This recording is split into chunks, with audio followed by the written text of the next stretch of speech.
안녕하세요. 사랑하는 성도님, 영혼의 샘물 은혜의 자리에 오심을 축복합니다. 생명의 주님이 우리와 함께 하십니다. 우리와 함께 하시는 주님을 찬양합니다. 기도합시다. 왕이신 주님을 찬양합니다. 왕이신 주님을 높여드립니다. 주님의 거룩하시고 온전하시고 자비로우신 통치하심과 사랑으로 오늘도 저희들은 주님의 생명의 말씀 앞에 섭니다. 오늘도 주님의 말씀이 저희들을 살리고 세우고 든든하게 믿음의 집을 지어가는 하루가 되게 하옵소서. 저희의 걸음걸음이 주님의 뜻 앞에 순종하며 믿음으로 나아가도록 이끄시고 함께하여 주시옵소서. 오늘도 말씀을 읽을 때, 또 묵상할 때, 나눌 때 성령님 저희들을 새롭게 하시고 은혜로 채워 주옵소서. 예수님 이름으로 기도합니다. 아멘. 오늘 말씀은 역대상 27장 1절에서 34절입니다. 이스라엘 자손의 모든 가문의 우두머리와 천부장과 백부장과 왕을 섬기는 관원들이 그들의 숫자대로 반이 나누이니 각 반열이 24,000명씩이라 1년 동안 달마다 들어가며 나왔으니 첫째 달 반의 반장은 삽디엘의 아들 야소보아며 그 반에 24,000명이라. 그는 베리스의 자손으로서 첫째 달 반의 모든 지파 지휘관의 우두머리가 되었고 둘째 달 반의 반장은 아호와 사람 도대요 또 미글롯이 그 반의 주장이 되었으니 그의 반에 24,000명이요 셋째 달 군대의 셋째 지휘관은 대제사장 여호야다의 아들 브나야요 그의 반에 24,000명이라. 이 브나야는 30명 중에 용사요 30명 위에 있으며 그의 반 중에 그의 아들 암미사밧이 있으며 넷째 달 넷째 지휘관은 요압의 아우 아사헬이요 그 다음은 그의 아들 스바디아이니 그의 반에 24,000명이요 다섯째 달 다섯째 지휘관은 이스라 사람 사무시니 그의 반에 24,000명이요 여섯째 달 여섯째 지휘관은 그 드고와 사람 이케스의 아들 이란이 그의 반에 24,000명이요 일곱째 달 일곱째 지휘관은 이브라임 자손에 간 발론 사람 헬레스이니 그의 반에 24,000명이요 여덟째 달 여덟째 지휘관은 세라 족속 후사 사람 십부게이니 그의 반에 24,000명이요 아홉째 달 아홉째 지휘관은 베냐민 자손 아나도 사람 아비에셀이니 그의 반에 24,000명이요 열째 달 열째 지휘관은 세라 족속 느도바 사람 마하레이니 그의 반에 24,000명이요 열한째 달 열한째 지휘관은 에브라임 자손에 속한 비라돈 사람 브나야이니 그의 반에 24,000명이요 열두째 달 열두째 지휘관은 온니엘 자손에 속한 느도바 사람 헬데니 그 반에 24,000명이었더라. 이스라엘 지파를 관할하는 자는 이러하니라. 르우벤 사람이 지도자는 시그리의 아들 엘리에셀이요 시몬 사람이 지도자는 마아가의 아들 스바디아요 르이 사람이 지도자는 그멜의 아들 하사비아요 아론의 지도자는 사독이요 유다의 지도자는 다윗의 형 엘리후요 이사갈의 지도자는 미가엘의 아들 오므리요 스불론의 지도자는 오바댜의 아들 이스마야요 납달리의 지도자는 아스리엘의 아들 여레못이요 에브라임 자손의 지도자는 아사시아의 아들 호세아요 므낫세의 반 지파의 지도자는 부다야의 아들 요엘이요 길르앗에 있는 므낫세의 반 지파의 지도자는 스가랴의 아들 이또요 베냐민의 지도자는 아브넬의 아들 야하시엘이요 다는 여호람의 아들 아사렐이니 이들은 이스라엘 지파의 지휘관이었더라. 이스라엘 사람이 20세 이하의 수요는 다윗이 조사하지 아니하였으니 이는 여호와께서 전에 말씀하시기를 이스라엘 사람을 하늘의 별같이 많게 하리라 하셨습니다. 스루야의 아들 요압이 조사하기를 시작하고 끝내지도 못해서 그 일로 말미암아 진노가 이스라엘에게 임한지라. 그 수요를 다윗 왕의 역대지략에 기록하지 아니하였더라. 아디엘의 아들 이스마웨스는 왕의 곳간을 맡았고 우시아의 아들 요나단은 밭과 성읍과 밭과 마을과 망대의 곳간을 맡았고 그룹의 아들 에스리는 밭 가는 농민을 거느렸고 라마 사람 시므이는 포도원을 맡았고 스밤 사람 삽디는 포도원의 소산 포도주 곳간을 맡았고 게델 사람 바알 하나는 평야의 감람나무와 뽕나무를 맡았고 요아스는 기름 곳간을 맡았고 사론 사람 시드레는 사론에서 먹이는 소떼를 맡았고 아들레의 아들 사밧은 골짜기에 있는 소떼를 맡았고 이스마엘 사람 오빌은 낙타를 맡았고 메로노스 사람 예드야는 나귀를 맡았고 하갈 사람 야시스는 양떼를 맡았으니 다윗 왕의 재산을 맡은 자들이 이러하였더라.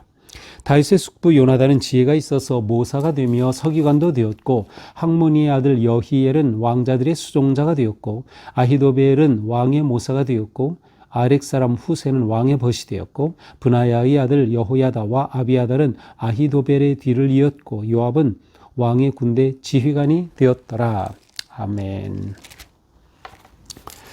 자, 이제 오늘 본문에서는 이스라엘의 지금까지는 전체 어떤 그 조직, 그래서 레위인 제사장으로부터 시작해서 찬양대, 그리고 또 어제 본문에서는 성전 문지기들, 뭐 이러한 조직에 관해 쭉 봐요. 이제 오늘이 마지막인데요. 오늘 조직은 처음에 이제 1절부터 나오는 것에는 모든 자손의 우두머리, 천부장, 백부장과 왕을 섬기는 관원들로 되어 있는데 이 천부장, 백부장이라고 하는 것은 바로 군대의 어떤 중대장, 뭐 대대장과 같은 그러한 명칭이에요.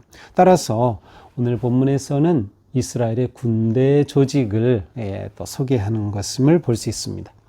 자, 1절입니다. 이스라엘 자손의 모든 가문의 우두머리와 천부장과 백부장과 왕을 섬기는 관원들이 그들의 숫자대로 반이 나누이니, 자, 그들의 숫자를 따라서 반을 이렇게 나누었어요. 각 반열이 24,000명씩이라. 나눈 각 반이 24,000명이에요. 이들은 어떻게 하느냐? 1년 동안 달마다 들어가며 나왔다. 그러니까 1년에 한 달 동안 복무하는 것이에요. 군인으로. 자, 지금 이스라엘, 다윗 통치하에서 이스라엘은 상비군과 예비군으로 편성되어 있었어요. 상비군은 그야말로 다윗이 이끌었던 600명의 아주 특전사와 같은 그러한 600명의 용병들이 상비군이라고 하면 이제 이스라엘 가운데 각 매달 한 달씩 복무할 수 있는 사람들은 예비군이라고 할 수 있어요. 그런데 각 달마다 반이 편성되었고 그 편성된 인원은 똑같이 24,000명이에요. 그러므로 12달이니까 전부 28만 8천 명의 군인들로 예비군이 편성된 겁니다. 바로 그것을 지금 소개하는 거예요. 그래서 2절부터는 이제 첫째 딸 맡은 그러한 반장은 삽데리 아들 야소보암이고 그 반에 24,000명이 있다. 이렇게 쭉 그 명단이 나오고 있죠. 그래서 전부 12째까지 15절까지 이제 나오고 있습니다. 이스라엘의 군대 조직, 예비군 조직. 자, 그 다음에 16절부터는 이제 각 지파, 이스라엘은 원래 12지파가 있죠. 그래서 각 지파를 다스리는 지도자의 명단입니다. 그러니까 지금 우리로 치면은 도지사와 같은, 왜냐하면 이 각 지파는 또 지파에 정해진 그러한 땅이 있기 때문에 바로 이러한 지파별로 지도자들을 세워서 그 명단이 나와요. 자, 처음은 르벤 지파, 그 다음에 17절은 레위 지파, 그 다음에 아론의 자손의 지도자가 나오고 있어요. 자, 원래 아론은 레위 지파에 속해 있어요. 그런데 여기서는 아론을 다른 지파와 같이 하나의 지파처럼 독립된 그러한 구성으로 빼어놨습니다. 그래서 레위 사람 지도자가 있는가 하면 아론 자손의 지도자를 따로 세웠어요. 그가 사독이죠. 대제사장 사독입니다. 그래서 아론 계열은 따로 한 지파와 같이 분리했다라는 게 특징이에요. 그 다음에 유다 지파, 이사갈, 스불론, 납달리, 에브라임, 므낫세 반. 자, 므낫세 반 지파는 요단강을 동쪽으로 오른편, 왼편, 동쪽, 요단강을 중심으로 동쪽과 서쪽으로 각각 나누어져 있었어요. 그래서 각각을 따로 지도자를 세웠어요. 그래서 20절에서는 므낫세 반 지파, 요단 서쪽에 있는, 그 다음에 21절은 요단 동쪽에 있는 므낫세 반 지파의 지도자. 그 다음에 베냐민 단. 자, 그런데 여기에 가만 보면 두 지파가 빠졌어요. 바로 갓 지파와 아셀 지파는 빠져 있는 것을 볼 수 있어요. 예, 아마도 이들은 숫자가 적었기 때문일 수도 있고 아니면 아론을 한 지파로 계산을 했다고 했어요. 그리고 베냐민, 이 므낫세의 반 지파를 각각 하나의 지파로 또 계산을 했어요. 이런 식으로 한다고 하면 결국 전체 숫자는 이제 12지파가 되는 셈이죠. 그래서 아마도 12를 맞추는 관점에서 이 갓 지파와 아셀 지파는 뺀 것이 아닌가 이렇게 추정할 수 있겠습니다. 자, 23절, 24절은 이미 우리가 역대상 21장에서 보았던 것처럼 다윗이 인구조사를 했던 그 상황을 여기서 언급합니다. 그래서 23절에서는 20세 이하 수요는 세지 않았다. 그렇죠? 그런데 여기서는 그 이유를 하나님께서 하늘의 별처럼 많게 해주실 것이라고 약속해 주셨기 때문에 굳이 세지 않았다. 믿음으로 세지 않았다. 라는 그러한 의미를 부여하고 있어요. 반면에 24절에 보니까 요압에게 조사하라고 했었죠. 그때 요압이 안 된다고 하자 다윗이 또 조사하라고 해서 결국 요압이 조사를 했어요. 이 역대상 21장에서 우리가 봤어요. 그런데 바로 이때 요압이 조사를 하는 와중에 이제 하나님께서 진노하셔가지고 벌 3개 중에 네가 하나를 골라라 했던 그 사건이 기억나죠? 바로 그런데 24절에서는 이렇게 말해요. 요압이 조사하기를 시작하고 끝내지도 못해서 그 일로 말미암아 진노가 이스라엘에게 임하였다. 그래서 요압이 그 일을 시작했지만 그를 다 끝내지를 못했어요. 왜? 하나님의 진노가 임했기 때문이죠. 그래서 그 수요를 다윗 왕의 역대지략에 기록하지 아니하였다.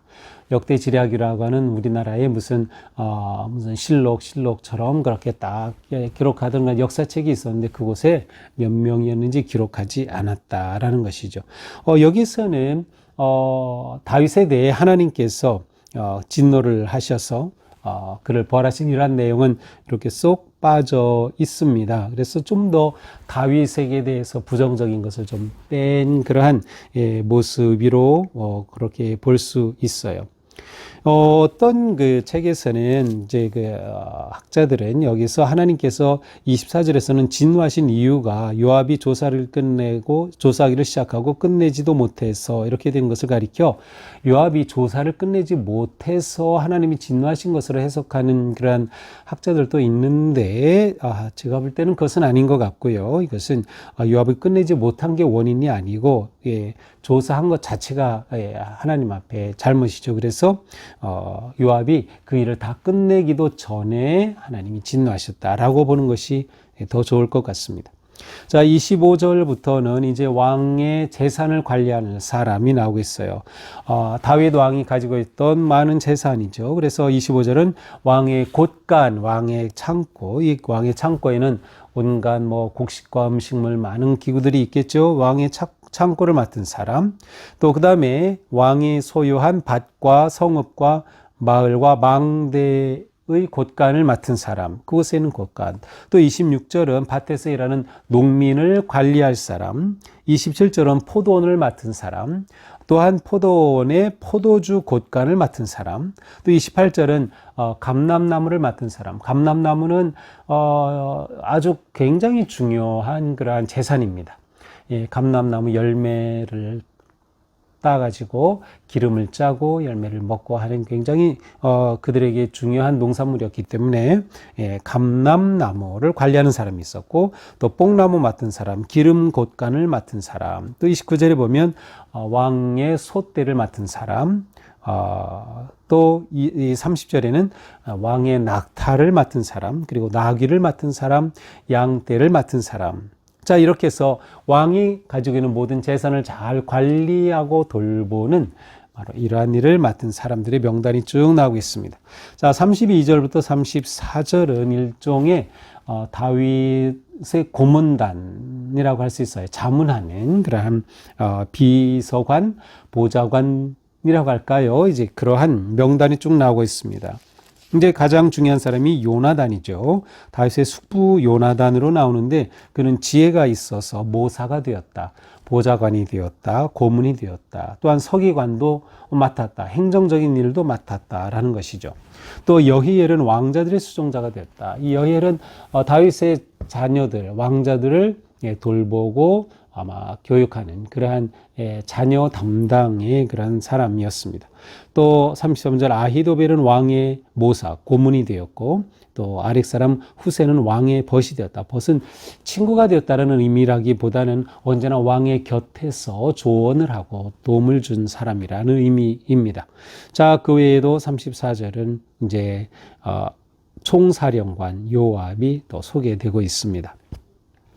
자, 이렇게 해서 오늘 본문은 이스라엘의 군대 조직, 그 다음에 각 지역 지파를 맡은 그러한 지도자들, 그다음에 다윗의 재산을 관리하고 또 가정의 일을 돌보는 사람들, 그리고 마지막으로는 다윗의 보좌관들의 명단이 나오겠습니다. 자, 오늘 말씀 이렇게 보면서 다윗은 그 나라가 하나님의 통치하시는 나라, 또 하나님의 공의와 하나님의 정의, 뜻이 이루어지는 나라를 꿈꾸었다라는 것을 우리는 볼 수 있어요. 이렇게 역대기에서 이 소개하는 그런 내용을 보면 맨 처음 레위인의 제사장 조직부터 소개를 하고 있어요. 그리고 예배에 관한 거죠. 그리고 찬양대 조직. 그리고 이 군사 조직은 맨 끝에 있어요. 그러니까 다윗이 중요하게 여긴 게 무엇이냐를 보여주는 거죠. 다윗은 하나님을 예배함을 아주 중요하게 여겼다. 군사력을 맨 끝에 두었다라고 하는 점이에요. 그에게는 통치의 우선순위가 분명했어요. 하나님이 왕이신 나라를 그는 통치 이념으로 가지고 있었던 거죠. 하나님의 공의가 이루어지는 나라를 통치 이념으로 가지고 있었어요. 따라서 그는 예배 중심, 성전 중심의 나라를 세워갔음을 알 수 있어요. 그래서 그렇게 성전을 세우고자 원했던 것이죠. 자, 이렇게 우리는 다윗이 그 나라가 하나님의 통치하심으로 이루어지는 나라를 꿈꿨다라는 것은 오늘 우리가 살아가는 삶에서도 정말 내 인생의 왕이 누구신가를 진지하게 물어보게 합니다. 정말 우리의 인생의 왕 하나님이신가요? 예수 그리스도께서 내 인생의 주인이 되시는가요? 우리는 이것을 물으면서 정말 하나님이 이끄시고 다스리시는, 그리고 우리는 온전히 순종하며 따르는 그러한 삶의 길을 걸어야 할 것입니다. 또한 이러한 조직은 또한 무엇을 보여줍니까? 왕과 나라에 대한 충성과 신뢰를 보여줍니다.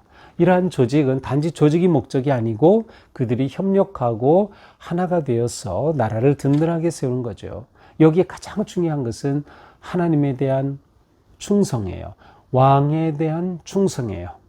충성과 헌신이라고 하겠죠. 그리고 여기에 일하는 모든 사람들이 서로 협력하고 조화를 이루는 것이죠. 사도 바울은 이러한 점에서 교회를 그리스도의 몸으로 비유하고 성도들을 모든 지체라고 하면서 모든 지체가 협력하여 선을 이루어가는 그러한 교회인 그리스도의 몸의 공동체의 비유를 말씀하였던 것이죠. 바로 우리에게 하나님이 주신 각각의 은사가 우리의 지체로서 서로 협력하고 조화를 이루어 온전하고 거룩한 그리스도의 몸을 세워가듯 바로 다윗은 그와 같은 통치 이념으로 나라를 세워갔음을 볼 수 있어요. 우리의 삶에도 우리가 또 믿음의 삶을 살며 또 교회에서 사역을 할 때에 함께 협력하는 것 정말 중요합니다. 조화를 이루는 것 중요합니다. 이때 중요한 것은 하나님이 우리의 왕이시다라는 것, 하나님이 주인이시다라고 하는 그 믿음으로 우리가 하나가 되는 것이죠. 다윗은 그를 위해 고문들을 세운 것처럼 우리의 삶에도 좋은 멘토가 있으면 정말 은혜롭게 믿음의 삶을 잘 살아갈 수 있을 겁니다. 성령님을 멘토 삼으셔도 되고 말씀을 통해서 우리가 복되고 거룩한 길을 갈 수 있다. 오늘 말씀 생각하면서 오늘 하루 우리의 삶에 하나님 앞에 구별되고 거룩한 또 헌신된, 그리고 내 생명과 사명과 역할을 잘 감당하는 그런 복된 하루가 되기를 축복합니다. 기도합시다. 주님 감사합니다. 오늘도 우리에게 생명의 말씀을 주셨습니다.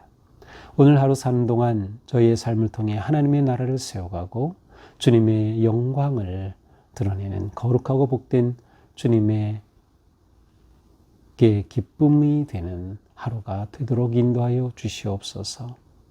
우리가 무엇을 하든지 서로 존중하고 협력하고 조화를 이루며 하나님의 뜻을 성취하는, 그리고 하나님의 나라를 이루는 거룩한 삶에 승리하게 하여 주옵소서. 예수님 이름으로 기도합니다. 아멘.